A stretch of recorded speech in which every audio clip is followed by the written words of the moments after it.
इस कहानी की शुरुआत होती है सन 2009 में, जहां पर हमें बताया जाता है कि बैट की यानी कि चमगादड़ की वजह से पूरी दुनिया में प्लेग फैल गया और जो भी इस वायरस से इन्फेक्टेड हुए वो वैम्पायर में बदलने लगे। वैम्पायर्स को अपनी भूख मिटाने के लिए खून की जरूरत होती है, इसीलिए उन्होंने दूसरे लोगों को मारना शुरू कर दिया। इस वजह से इंसान धीरे धीरे खत्म होने लगे और वैम्पायर्स की तादाद बढ़ने लगी। वैम्पायर्स कभी भी सूरज की रोशनी के सामने नहीं आ सकते, इसीलिए अब दुनिया पूरी तरह से बदल चुकी है। रात को सब वैम्पायर्स काम करते हैं और दिन में अपने घरों में रहते हैं। हालांकि इनके पास खास गाड़ियां भी हैं जिनके अंदर रोशनी नहीं आती। कैमरे की मदद से अपनी गाड़ी को ड्राइव करते हैं। यहाँ पर जो वैज्ञानिक होते हैं वो भी अब वैम्पायर बन चुके हैं और उनकी गणना के अनुसार इस दुनिया में मात्र 5% इंसान बचे हैं और जैसे वो खत्म होंगे इन्हें पीने के लिए खून नहीं मिलेगा, जिससे सब वैम्पायर्स मारे जाएंगे।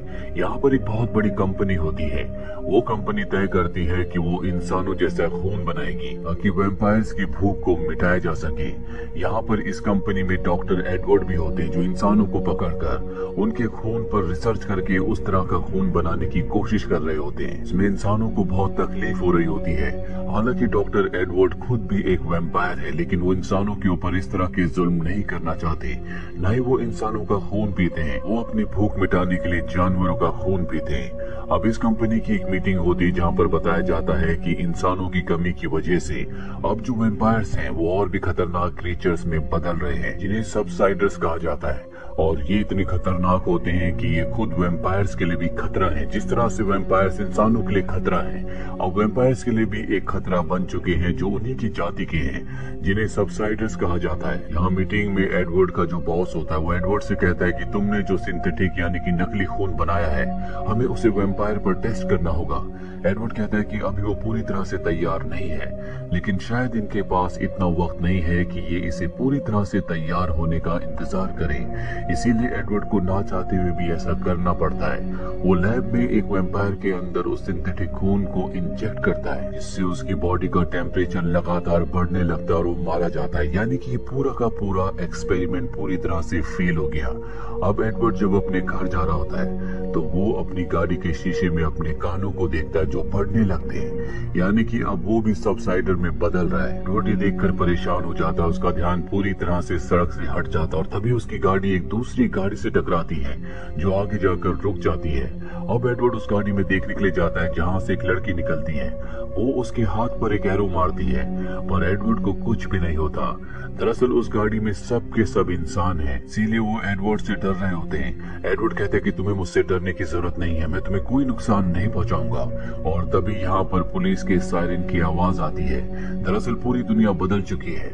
अब जो यहाँ पर पुलिस है वो भी वैम्पायर्स हैं, इसीलिए एडवर्ड सब इंसानों को अपनी गाड़ी में छुपा देता है। और जब पुलिस उसके पास आती है तो वो उन्हें गलत रास्ता बता देता है कि इंसान उस तरफ भागे हैं। पुलिस वाले उस तरफ चले जाते हैं। इसके बाद वो सभी लोगों को अपनी गाड़ी से बाहर निकालता है। इनमें जो इनकी लीडर होती है उसका नाम ऑड्री होता है। वो एडवर्ड के बेंच पर उसका नाम और उसका ऑक्यूपेशन पढ़ लेती है।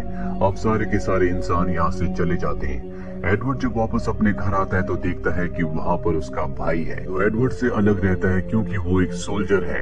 हालांकि वो भी वैम्पायर है, लेकिन वो आर्मी के लिए काम करता है और आज वो घर पर एडवर्ड का बर्थडे मनाने के लिए आया होता है। दरअसल उसका काम होता है कि इंसानों को पकड़कर एडवर्ड की कंपनी में भेजना ताकि वो उनके ऊपर रिसर्च कर सके। एडवर्ड का भाई यहाँ पर एडवर्ड के लिए बर्थडे गिफ्ट के तौर पर एक बोतल में खून लाया होता है जो कि इंसानी होता है, पर एडवर्ड उसे पीने से मना कर देता है। इन दोनों भाइयों के बीच में आर्गुमेंट शुरू हो जाते हैं और इसी आर्गुमेंट के दौरान एडवर्ड का भाई उस बोतल को दीवार पर मारता है, जिसकी खुशबू से एक सबसाइडर जो कि वैम्पायर से भी ज्यादा खतरनाक होते हैं, जो पहले कभी खुद भी वैम्पायर हुआ करते थे, वो अंदर आ जाता है और इसके बाद वो एडवर्ड और उसके भाई के ऊपर भी हमला कर देता है। पर एडवर्ड का भाई एक सोल्जर है, वो उस सबसाइडर को मार देता है। इसके बाद पुलिस यहाँ पर आती है और जब उस सबसाइडर की अंगूठी देखी जाती है तो इन्हें पता चलता है कि ये एडवर्ड का ही माली था। एडवर्ड उसकी ऐसी हालत देखकर बहुत परेशान हो जाता है। दरअसल उसे खून नहीं मिल पाया था, इसीलिए खून की कमी की वजह से वो ऐसा बन गया, यानी कि सबसाइडर बन गया। जब सब यहाँ से चले जाते हैं तो यहाँ पर ऑड्री आती है जो कि एडवर्ड से मिलने के लिए आई है। ये वही लड़की है जिसकी गाड़ी से एडवर्ड ने अपनी गाड़ी को टकराया था।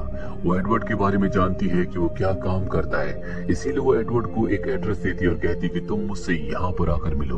अगले दिन जब एडवर्ड अपने ऑफिस जाता है तो उसका जो बॉस होता है वो उसे बताता है कि अब हमें नकली खून बनाने की कोई जरूरत नहीं है। इस दुनिया में जो अमीर आदमी है वो असली खून की अच्छी खासी कीमत देना चाहते हैं, इसीलिए हमें नकली खून बनाने की कोई जरूरत नहीं है। पर एडवर्ड ऐसा नहीं है, वो इंसानों को बचाना चाहता है। इसीलिए ऑड्री ने जो उसे एड्रेस दिया होता है वो उस जगह पहुंच जाता है। वहाँ पर ऑड्री उसे एक आदमी से मिलाती है जिसका नाम एल्विस होता है। वो उसे बताती है कि पहले ये भी वैम्पायर था, लेकिन अब ये पूरी तरह से इंसान बन चुका है। यानी कि इनको ऐसा कोई फॉर्मूला पता है जिससे वैम्पायर को दोबारा से इंसान बना सकते हैं। पर इससे पहले कि यहाँ पर कुछ बात करते, एडवर्ड का भाई यहाँ पर आ जाता और इन दोनों को गन पॉइंट पर ले लेता है। उस रात को जब ऑड्री एडवर्ड से मिलने के लिए आई थी तो उसके भाई ने इन दोनों की सारी बातें सुन ली थी।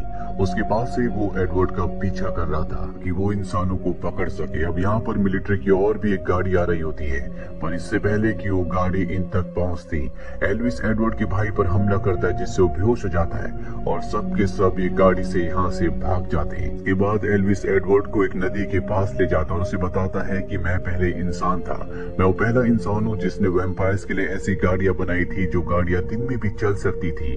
एक दिन जब मैं गाड़ी चला रहा था तभी मेरी गाड़ी एक जगह से टकराई। इस वजह से मैं गाड़ी से बाहर गिर गया। सूरज की रोशनी में मेरी बॉडी जलने लगी, लेकिन अगले पल मैं पानी में गिर गया और इसके बाद मैं पूरी तरह से ठीक हो गया। सूरज की रोशनी यानी कि अल्ट्रा वायलेट रेज मेरे शरीर को नहीं जला रही थी। ये कैसे हुआ मुझे इस बारे में कुछ नहीं पता।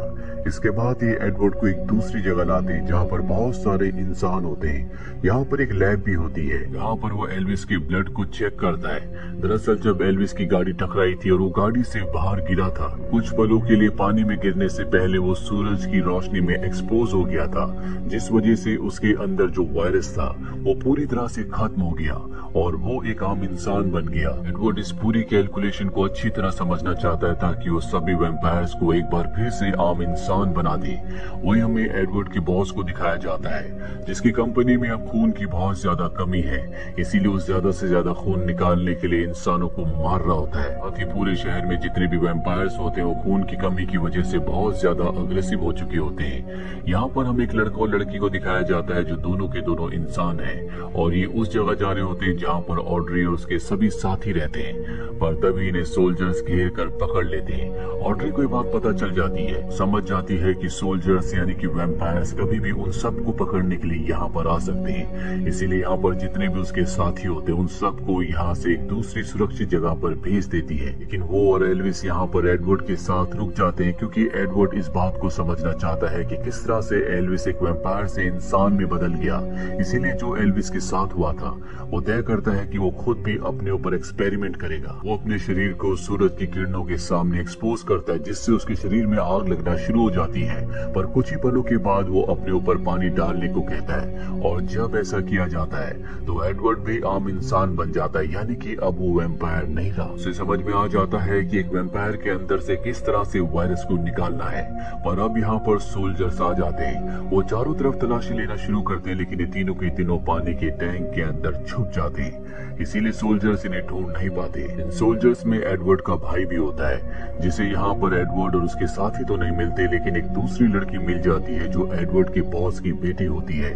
दरअसल ये एक आम इंसान है और ये वैम्पायर्स के साथ नहीं रहना चाहती थी, इसीलिए एडवर्ड के बॉस ने उसे ऑर्डर दिया होता है कि जहाँ भी तुम्हें मेरी बेटी मिले उसे काट कर तुम वैम्पायर बना देना। और एडवर्ड का भाई ऐसे ही करता है, वो उसकी गर्दन पर काट कर उससे वैम्पायर बना देता है, लेकिन अब भी वो इंसानी खून नहीं पीना चाहती। वही पूरे शहर में दिखाया जाता है जहाँ पर खून की कमी है, इसीलिए सब के सब सबसाइडर में बदल रहे हैं। आर्मी को ऑर्डर दिया जाता है कि जितने भी सबसाइडर्स हैं उन सबको मार दिया जाए क्योंकि वो खुद वैम्पायर्स के लिए खतरा है। भी सबसाइडर्स को जबरदस्ती सूरज की रोशनी में ले जाकर मार दिया जाता है और इनमें एडवर्ड की वो बेटी भी होती है जिसे खुद एडवर्ड के भाई ने वैम्पायर बनाया होता है। अब वो भी सबसाइडर बन चुकी है क्योंकि वो इंसानी खून नहीं पीती और ये देखकर एडवर्ड के भाई को बहुत दुख होता है क्योंकि ये सब उसकी वजह से हुआ था।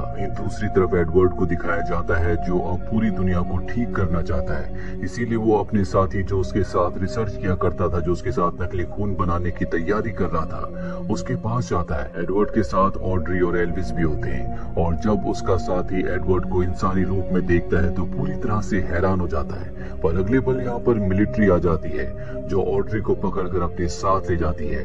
दरअसल एडवर्ड के साथी ने उसे धोखा दिया था। इसी ने यहाँ पर मिलिट्री को बुलाया था क्योंकि उसने अब सिंथेटिक यानी कि नकली खून बना लिया है और वो इस पूरी रिसर्च का श्रेय अपने आप को देना चाहता है। साथ ही वो कि अब कोई भी इंसान बने, क्योंकि वो इस नकली खून को बेचकर पूरी दुनिया पर राज कर सकते हैं, बहुत अमीर बन सकते हैं। वहीं एडवर्ड और एल्विस यहाँ से भागकर एक गैराज में चले जाते हैं जहाँ पर एडवर्ड का भाई आता है। वो इन्हें कहता है कि मैं तुम्हारी मदद करना चाहता हूँ, पर अब उससे कुछ होने लगता है क्योंकि वो बहुत दिनों से भूखा है। इसीलिए वो एल्विस के ऊपर हमला करके उसका खून पीने लगता है। एडवर्ड को गुस्सा आता है, वो उसे मारने वाला होता है कि तभी वो देखता है कि उसका भाई भी अब आम इंसान बन चुका है। एडवर्ड को समझ में आ जाता है कि जो लोग वैम्पायर से आम इंसान बने हैं उनके खून में ही वो दवा है, यानी कि जो भी वैम्पायर उनका खून पिएगा वो आम इंसान बन जाएगा। एडवर्ड अब तय करता है कि वो अपने बॉस के पास ऑड्री को बचाने के लिए जाएगा। वो अपने बॉस के पास जाता है और कहता है कि मुझसे बहुत बड़ी गलती हुई, मैं दोबारा से वैम्पायर बनना चाहता हूँ। ये सुनकर उसका बॉस बहुत खुश होता है और उसकी गर्दन पर काट लेता है। जैसे ही उसका खून उसके मुंह के अंदर जाता है तो उसका बॉस भी आम इंसान बन जाता है। इसके बाद वो अपने बॉस को बांध कर नीचे भेज देता है जहाँ पर बहुत सारे सोल्जर्स हैं जो सबके सब भूखे हैं और वो उसके बॉस पर टूट पड़ते हैं। वो उसका खून पी लेते हैं जिस वजह से सबके सब सोल्जर्स अब पूरी तरह से इंसान बन चुके हैं, लेकिन बॉस मारा गया है। वहीं एडवर्ड को दिखाया जाता है जो ऑड्री को लेकर यहाँ से निकल रहा होता है। तभी उसके सामने बहुत सारे सोल्जर्स आ जाते हैं जो सबके सब वैम्पायर हैं। एडवर्ड का भाई उसे बचाने के लिए आता है और अब क्योंकि खुद भी वो इंसान बन चुका है इसीलिए सभी सोल्जर्स जो कि वैम्पायर है उसके ऊपर टूट पड़ते हैं और उसका खून पीकर वो सब के सब खुद भी इंसान बन जाते हैं।